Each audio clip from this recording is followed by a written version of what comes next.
going on, everybody? This is Calvin Wilson, host of Church Music Talks, and we're back here for another episode. Yes, hey. What's going on? I'm here with my co-host, Mrs. Kendall Turner. Hey, everybody. I'm glad to be back. Glad to have you back. I see you doing it up with the hairdo. A little different. Yeah, I love it. I love it. Thank you. You're welcome. Yeah. You're welcome. A little something different. That's all right. Different is good. Different is good. So we are back with another episode, and we are doing praise and worship or devotion part 2. Mm-hmm. So if you didn't catch our last episode, go back and check us out. When we kind of set the foundation for it. Again, praise and worship is what it's known as now, but before it was known as just devotion or testimony service. Right. And so we kind of talked through, how that, part of the service was. Mm-hmm. And how it evolved into what we know now as praise and worship sets. Yep. And the thing that I've been thinking about is the transition. Mm-hmm. So we come from a ministry where, I guess we're just jumping right into it. Right. Yeah. Let's just go. Right. But we come from a ministry where we stated the last episode, we kind of do both. Right. So in that, I can recall when we started doing the praise and worship sets, they weren't quite used to it. Right. It threw them off. Yeah. Right. So then, we had to. It's almost like you have to be patient. You gotta let them adjust. Yes. Mm-hmm. So you can't just give it to them right at once. Mm-hmm. Some places, some churches, some cultures, you can, but just where we come from, it took a little time, and that's okay.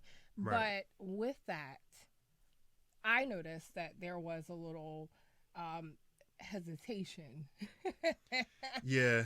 I agree. As that's normal. Whenever there's something new, it takes time for some to adjust, become comfortable, unfamiliar to them. Yeah, but I think the frustration in that, as a worship leader, is this isn't a concert. Yeah. Type of deal. So that's the response that you would get, or the observation, with the congregation and the leader or the team. And I'm thinking that because it was new to them, they really probably did maybe see it as a concert. Because I'm saying, like, we talked about devotion and testimony services, so now you're kind of taking that away from me. All right, bet. I'm gonna sit back and see what you do. So let's see what you got. And like you said, it was just something having to get used to. Right.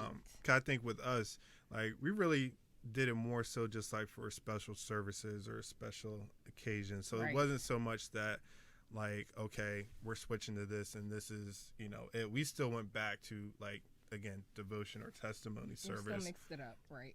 But I think for those special services, it was kind of just like, okay, like, I'm really not sure what to do. Yeah. At this point. I think that's the biggest thing with. So then that brings the point of, okay, how does a worship leader convey that? Or how should it be conveyed? Or how do we basically show this demonstrate. Is what to do? There you go. Yeah. How do you demonstrate this? That it's not a concert, but it's a call to worship. Mm-hmm.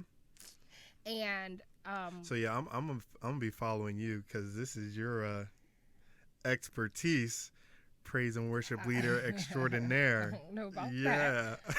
I wouldn't say that, but this is my particular, this is my place.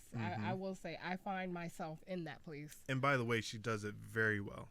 Like, very well. I'm gonna just put that. I'm gonna just put that in there. So, well, with that though, it is important for worship leaders to first.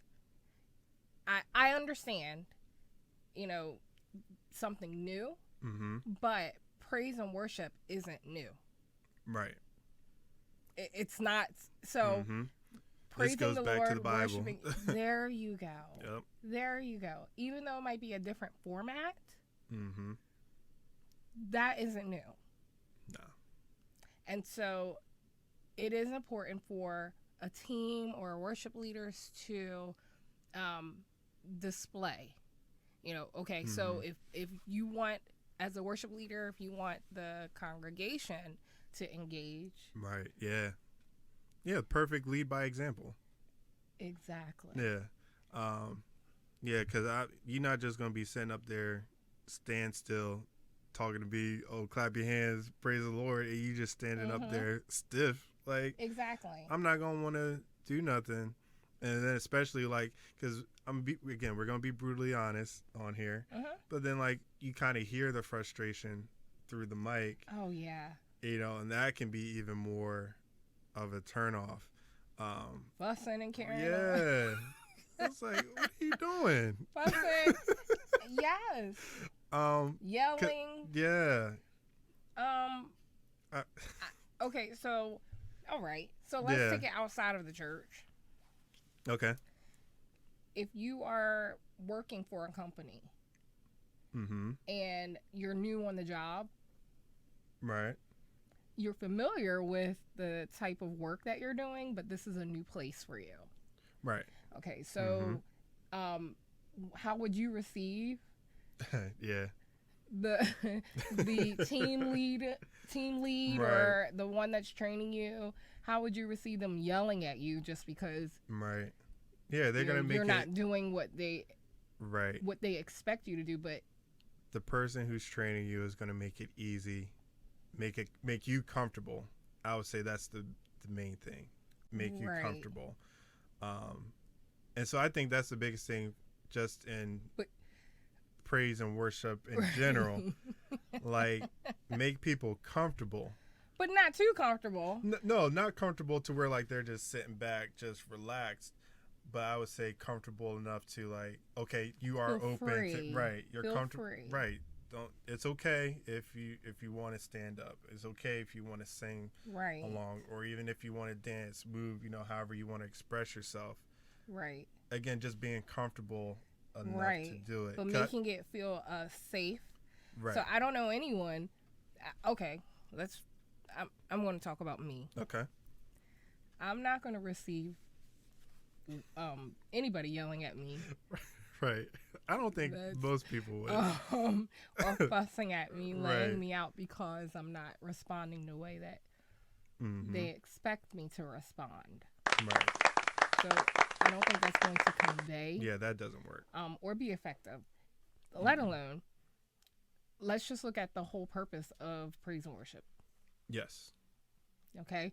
So regardless of whether it's a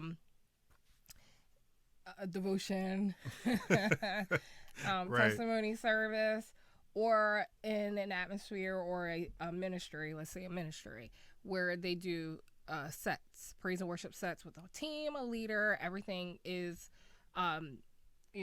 already rehearsed, and they know these are the songs that we're going to sing for this particular service. If I don't respond accordingly, first of all, it's not for me. Right. Or as a leader. It's not for your gratification. Yeah. This is for praise and worship is to, yes, I want you to receive everything that God has for you. And God is God. So, he has everything that anybody would ever need. However, as a praise and worship leader, the sole purpose is to create an atmosphere for God to dwell, because where the Spirit of the Lord is, and this is the word, there is what? Liberty. So if anyone is bound, if anyone needs salvation, deliverance, whatever it may be, we want to create the atmosphere for liberation. Right. And that happens where the Spirit of the Lord is. Mm-hmm. Right? Yeah, I'm with you. Yep. Okay. So me fussing and laying people out Right. because we want self-gratification. Mm-hmm. And I mean, self. Yeah. Yeah. Again, everybody wants to feel like they're doing a good job. Yeah, Pat we on the still back. in flesh. Yeah. Yes. But that's not what praise and worship is for, it's not what it's about. Mm-hmm.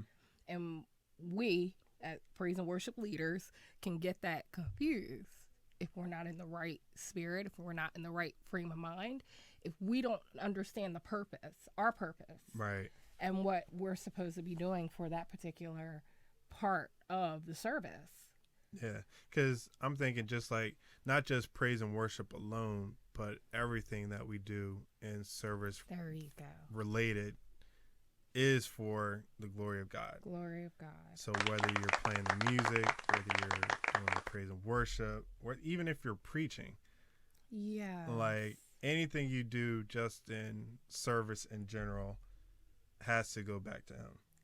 Everything. And so I think just having that understanding and that mindset, like you said before, it does make you more effective in wherever it is that you're serving. Even if you're an usher, know. Yes, that's right. That's what I'm saying. Like just simple stuff. Mm-hmm. It makes you more effective and it makes the experience that much better. Yeah. Yeah. Because while you were talking, I'm thinking, okay, so then how does one prepare then? Because I don't think it's one of those things to where you could just, okay, let's go up here, Sunday, and we just going to click and boom. I mean, talent-wise, I guess you could do it in a way. A lot of people do. Right, but you really don't get the full effect that you could really get out of it if you were to properly prepare. So I'll ask you, how do you prepare? Well, you kind of already touched on it, but that's just it. There has to be preparation, right? And any worship leader should have a lifestyle. Not a. That's what Pastor Ashley said in one of the episodes. Yeah. And that's it. There's a lifestyle that you must live in order to be effective. Right. Now, I need to clear that up and be specific because it's not a trashy lifestyle. It's not a cluttered lifestyle. Yeah. It's not a unholy lifestyle. Hey, it is what it is at this point. And you really do have to spend time with God, spend time in the Word, prayer, fasting, and actually having your own time, worship, your own devotion, not the not the devotion that we described. Right, no, not that one. No, but your own personal just you and God time. Yes, with the Lord, where not only do you talk to Him, but He speaks to you. Right. Because that's really in that personal time. If there are any areas that need to be cleared up, cleaned up, tightened up, that's the time where He's going to reveal that to you so that you are in the right place to minister to other people. And then when you go before the people, you're not trying to get yourself in a right place. You can't take anybody where you aren't. That's good. Yeah. I mean, you can't usher in the presence of God and expect to take people that's real into good. A certain place. I'm sorry, with God. That's still registering. You can't take anybody where you're not. Yeah. That's just like, I mean, if we're going to talk on just being relatable. If you want to hear of someone's experience, or if you need the answer to a problem, right? You're not going to talk to someone who hasn't been there. Yeah. Or you're not going to receive. You might receive from someone because anybody can give you a solution, but you'll go to somebody who you know. or you'll receive better from somebody who has been there where you are. Been there, done that. Yeah. Right. And know that they've come out all right. Mm-hmm. You know what I Yeah, mean? yeah. Like, it's more effective. Yeah. Okay. I'm following you. Okay. Yeah. So same thing with praise and worship, a worship experience. Mm-hmm. You can't take people to where you aren't or haven't been. Right. Yeah. And so I would say that just thinking, okay, the last couple times that we've done praise and worship, I've done it with you, like just seeing, okay, this might be going to a little bit different topic, but your engagement with the people or encouragement for them to actually participate. So we could do it to where it is kind of like an actual set. But I've been noticing lately, it's like, okay, you might stop the singing and just then encourage, okay, guys, let's actually do what the song says. Do what the song says. Yeah, so if the song says like, okay, everybody clap your hands, like, come on, let's do that, or say something, say how, and like actually telling people and encouraging them, like, come on, let's do that. And I think that goes back to what I was saying, it's just making people, feel comfortable, like, right. Okay, she's telling me like it's okay for me to sing. Obviously I'm not up there singing in the mic and can't sing, but I'm gonna still sing my bit because I feel like singing. Right. You know what I'm saying? Because the ultimate purpose is that we want God to dwell. Mm-hmm. We want God to. We don't want just him to just visit. Like, we want him to stay. Mm-hmm. And so praise and worship is designed to create that atmosphere for God to dwell there. Mm-hmm. And for his word to come forth and do what it's intended to do.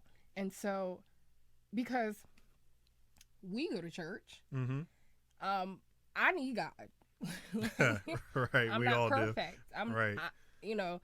I'm not perfect. I don't have it all. Mm-hmm. I haven't reached that mark yet.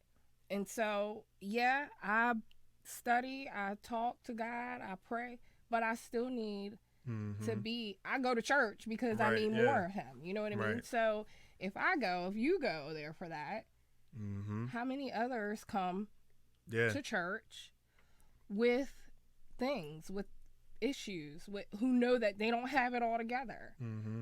And so if people are bringing, which that's what church is for. Mm-hmm. Church is for that. Yep. So if everyone is coming with their everything, the atmosphere, there's going to be some things in the atmosphere. Okay. And so in order to prepare for the word, for God to dwell there, we have to be in a place, because we are the first partakers. Right? Mm-hmm. Hits us first. It hits us first. Right. But we have to also be in a place where we're able to offer up praise unto God, but also to prepare the way for him. Mm-hmm. Prepare the way for the word. Yeah. And with all that may be in the atmosphere, God's not going to dwell in any type of atmosphere. Right. Calamity, confusion. Yeah. War. Fighting. Yeah. Now. Yeah. As a praise and worship leader. Yeah, let's talk about that, because I'm curious to hear your perspective, being, that you're doing the actual praise and worship. And then, because we feel it, when being the musician. Mm-hmm. And I've seen it, a couple times to where, like, okay, clearly we're not on the same page. No. At all. While in the middle, like, of a song. Yes. Like, you could tell, I'm like, okay, something's not clicking. And in a way, it can kind of get demoralized, because I know for me, it's just, okay, let's just hurry up, get this song over with. Let's start over, because this ain't it. Mm-hmm. So, yeah, how do you how do you get through, or I guess I should ask, like, your experience with that warring, not just with, naturally, but even sometimes. Well, I'm not going to say sometimes, but just spiritually too, because that's the other, that's our spiritual other, warfare. right? It's real. Yeah. It's a real thing. It's not so much me and you going back and forth, Right. but yeah, that's spiritual. So yeah, I guess let's talk about that. I'll say this. When there's a praise team, Mm-hmm. to now it doesn't make sense if you're coming in already knowing that you have a significant place, like you are supposed to be prepared. Right. Okay. Okay. Mm-hmm. And this is at the beginning of service, right? Because this is supposed to open up the way. Right. But if there's a lot of warring, fighting going on within a team, how effective will the team be? Right. How can you be an effective instrument if you're fighting? Right. If you're battling in the spirit, whatever it may be, when there's war going on before the people, right, and you also have war going on out there. Yeah. That's a tough place to be in. Yeah, it's heavy. It's hard. It's a hard place. It is. And then to also, if you're fighting with the musicians and the singers. Like that's a bunch of that's extra on top of everything else, and it's not effective. So it's beneficial that if you have a team, a leader, musicians, that everybody's on the same page. That's not to say that you're not going to have. Right. And I've done praise and worship where I wasn't feeling well, many times. Right. But it's through the praise and worship. It's through being in that place, that sacrificial place, where God has blessed me, healed me. I'll never forget. Even directing the kids, the children's choir. I will never forget. I had a terrible headache. It was actually at migraine level, and it was like it wouldn't let up. But there was nobody else to direct the kids, so I had to do it. So those children sang the song Judah Praise. Yeah. Those kids sang, I mean, from the pure place. Right. But they sang about the walls coming down, sending up a Judah Praise. And I got my deliverance. Right. I didn't pop any pills. There was no other relief except for the praises of God from those kids' lips and their hearts to God that brought me my healing. I will never forget that. Man. That's effective worship, praise and worship right there. And that's what we are to do. That's what's supposed to happen in an atmosphere like that. Yeah. You said it, pure.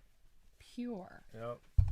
So, without there, and that's to say, it doesn't matter your age. It doesn't matter.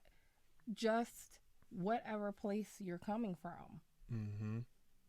Just be pure. Just be effective in that place. Be pure. Yeah. God honors that. But I do want to bring up the point about the warring, though. David. A man after God's own heart. Yeah. Right? That's what the Bible says. That's what it says. It's in there. And he is who, the epitome of Psalms. He wrote Psalms. He wrote Psalms. And yet, he wasn't fit to build the temple of God. Right? Yeah. Why? Well, I'll let you go ahead. I know why. So, but go ahead. I wrote down the scripture. So, 1 Chronicles 28, 2 and 3.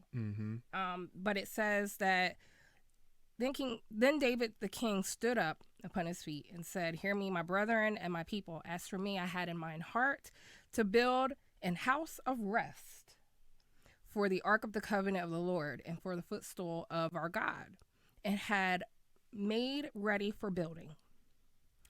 Verse 3, "But God said unto me, Thou shalt not build an house for my name, because thou hast been a man of war and hast shed blood." Now, if David was unfit, Yeah.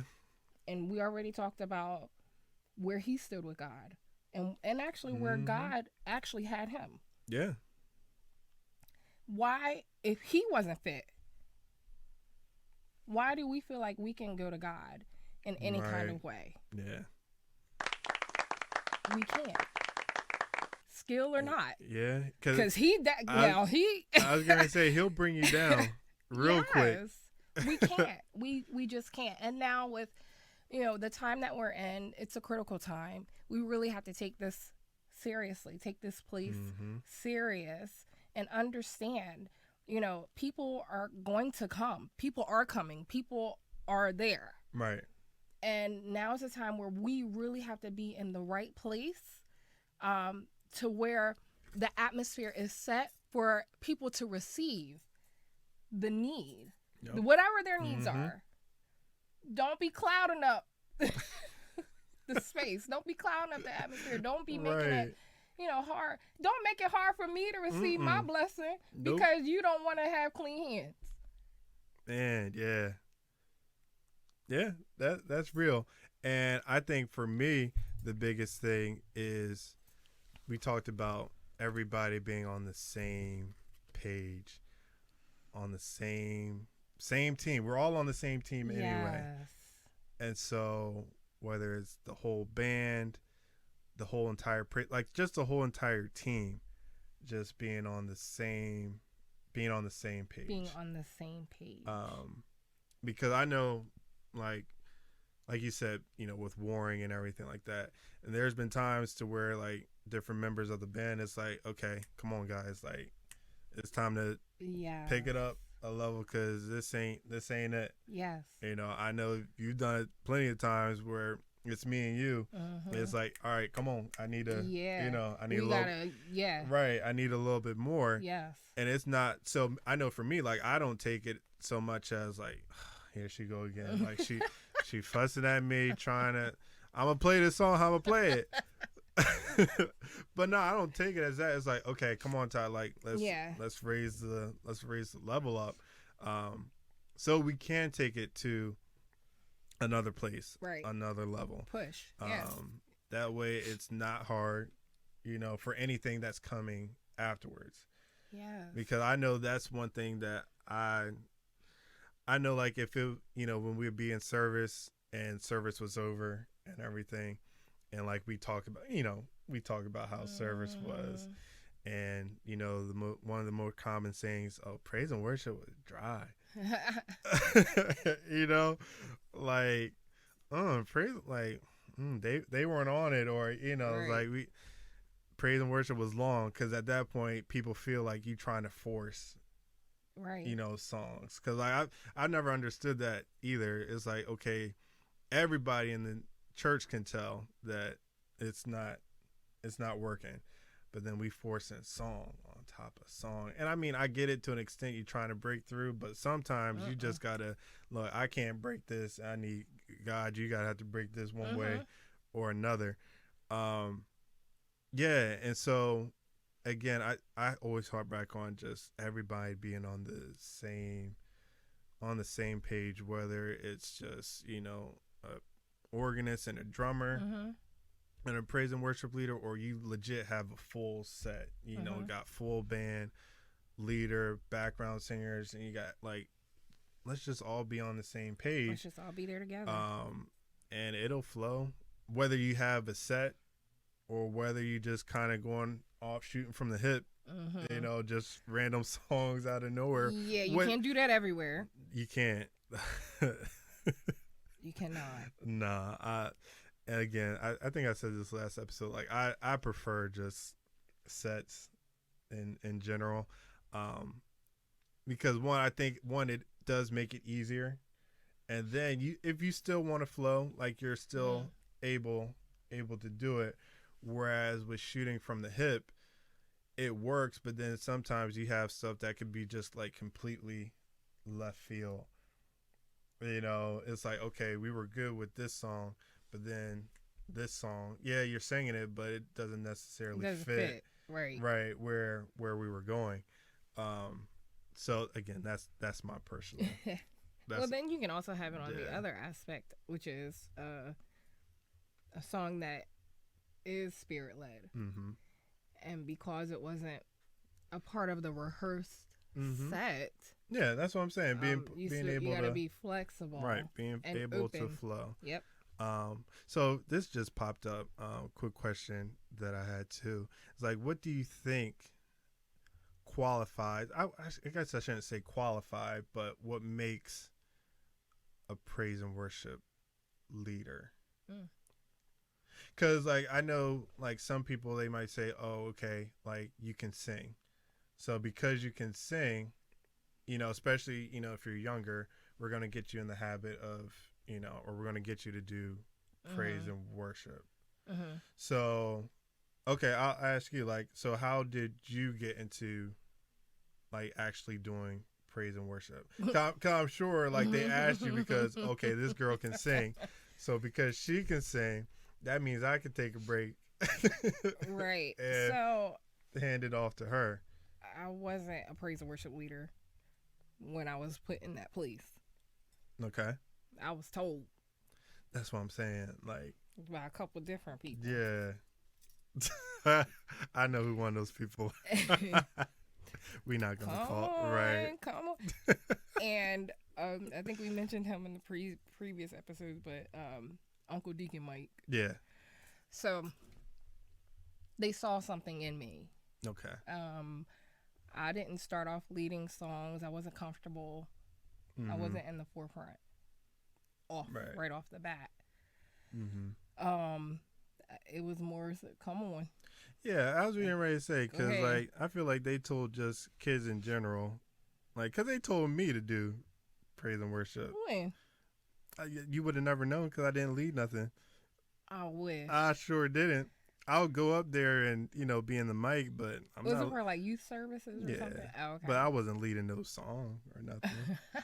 whoever the top person was, or like the older person was, they'd be like, "Do you have a song you want?" No, I don't. I don't. Well, I'm grateful that they saw something in me when they did, because and Pastor Donald actually talked about being out of your comfort zone. Yeah. And how that in itself really just catapulted him to a whole nother level. It unlocked some gifting, some things that, God already knew that was instilled in him, but he didn't know because he was comfortable being in other places. Same for me. Okay. This is I didn't lead songs. Right. Can I tell you that my knees would shake? And because I would get so nervous, you heard it with every note that I sung, and it was horrible. Even though I sang at home all the time. Yeah, I know and that music feeling. definitely was a part of my fabric, but I had a thing with being out in the forefront. Yep. And I mean, that was not my choice. But the more that I did it, the more I really fell in love. Right. The more my relationship increased with God, that's where, and I started to understand praise and worship. Right. I'm studying it. I'm still in that place because staying there keeps me there. You know what I mean? Right. And so I just grew into that. That's not something like, pick me. Hey, right. I want to do it. It wasn't like that for me. Even with leading songs, it wasn't like that for me. But I thank God because, like I said, you know, praise and worship is me. Yeah. I am it. It is me. Right, exactly. It actually has saved me. That has been my my lifeline. A lot Right. of times I have sung my way through a Mhm. lot of hard places, a lot of trials, a lot of times when I was sick. Yeah. It's my personal praise and worship. I'm not even Mhm. talking about like Right. Yeah. input being Mhm. in place in the Like church you said, and stuff. your own devotion. That saved me. Mhm. Writing down lyrics to praise and worship songs saved me. That rejuvenated me. That Mhm. lifted me. That praise and worship is that's my heartbeat. Yeah. It really is. So, and you might can tell, You can tell. how passionate I am. Right. But I know the effect Mhm. of praise and worship. Right. And I know just even listening to it, Mhm. what it has done for me. So if it has done that for me, Yeah. I know it has either done that for others or what it can do Or for can others. do, right. And so if somebody is having suicidal thoughts and they're sitting in the place Mhm. where praise and worship is the first thing that they're going to hear Right. when they need help, we have to always keep that Yeah. in the forefront of our minds, that it needs to be, like you said, pure, pleasing unto God. Mhm. You know, Right. but understanding that this moment right here could very well be somebody's lifeline. Mhm. You know, We don't know what this will do you don't know. for You someone. don't know. Somebody's on the brink of like just letting go of their faith. Mhm. Yeah, So and it'll be the song or something like that yes, or the connection Mhm. with That kind of God. just ties Jesus. everything back together. Yeah, Yeah. it's more than just skill. It's more than riffs. It's more than It's like you said, like you're still studying it. yeah. And that's the thing I like too, is that like there's no height that I've made it to the top and that's it. Like this can continue to keep evolving and it can keep getting better and better and Right. better. And so there's no ceiling to really just church music and just in general. Right. Because you can always, again, there's, like we say in church, higher heights, And deeper depths. So, yeah, like making yourself available to actually study, take the time out to like, okay, how can, follow the, God's voice, but okay, how can I enhance this, make it, better to where I don't necessarily leave people who are in devotion and still, I won't say stuck, but still hold on to that. Not so much leave them behind, but then still able to encourage and bring other people who are used to sets, just kind of make it conducive for everybody. Right. Yeah. And now that what you just said triggered Pastor, remember Pastor Donald Ashley said that he learned from John P. Key, right? Psychology of music. Psychology of music. Mm-hmm. And when you are in a place where there are all different ages, it's important. Okay, so I'm not expert or anything like that, but I believe that same thing should be used when you're doing sets. Okay, for praise and worship. Understand that you want to be spirit led. I would say even just during regular, if your church still does it, just regular devotion. Right. Because you don't want, because again, devotion is associated with like an older generation, and if you have a younger, you don't want to necessarily, you don't want to bore them. Right. You don't want to leave them out. Right. Because again, they could be the ones that are just, all right, this does absolutely nothing for me at all. Right. To where, again, you have a set that kind of gets them. So again, it's balance. That's the biggest thing. Balance. Exactly. Yeah. Exactly. Yeah. You could go on. Yeah. But praise and worship it definitely is important to know to understand and to really, like we said, have a lifestyle, have your own personal worship. Make you more effective. And there you go. Makes you that more summed effective. It up. Yep. Yeah. That was praise and worship. Yeah. And we still not done with this. No. I'm gonna give y'all a sneak peek now. We will be having a special guest coming in on this next episode. Because again, this is, I feel like we still haven't really kind of dug all the way deep into it that we can. So we gonna bring in some help. We gonna have a special guest come in and continue this conversation. So that means we want you guys to come back as well too. Give us your feedback too. All right, don't just watch the episode and just kind of keep your thoughts all bottled up. Send us what you guys are thinking as well too. How can they do that? So they can do that through Facebook, through Instagram, through YouTube. We even have our email, churchmusictalks@outlook.com. Okay. Yeah. DM us on Instagram, like however, there's plenty of ways for you guys to reach out to us. Yeah, we love to hear from you. We really do. Yeah. We really do. So we want to hear what you guys are thinking as well. Because again, this is a corporate conversation that we're having. It's not just me and her. So we want to hear what y'all. Yeah, we don't know it all. That's right. We really don't. So again, make sure you hit us up on those platforms. Again, you can catch these episodes on Apple Podcasts, Spotify, YouTube, Anchor, Facebook Live. Again, we're making this easy for y'all, so y'all can't miss it. All right, and you don't want to miss it. No, catch us. You catch really us. Don't. Yes, you don't want to miss it. So, with me being your host, Calvin, my co-host, Mrs. Kendall Turner, that's been another episode of Church Music Talks. Peace out. We out.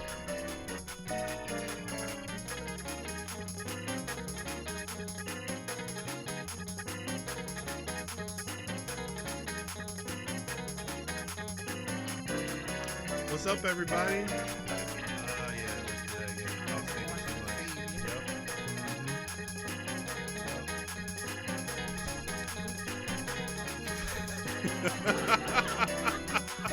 Sorry, guys. No, that's a blooper right there. Y'all got to. All right. I did not do it on the purpose. It was not intentional. Not at all. We try to do everything decent and in order. That's how we do it here at Church Music Talks. Accidental. So we're going to start over. Welcome again to another episode of Church Music Talks. We're so glad and happy that y'all decided to leave us on this nice, lovely evening. I'm sorry, what was that? I don't know. My tongue got a little twisted.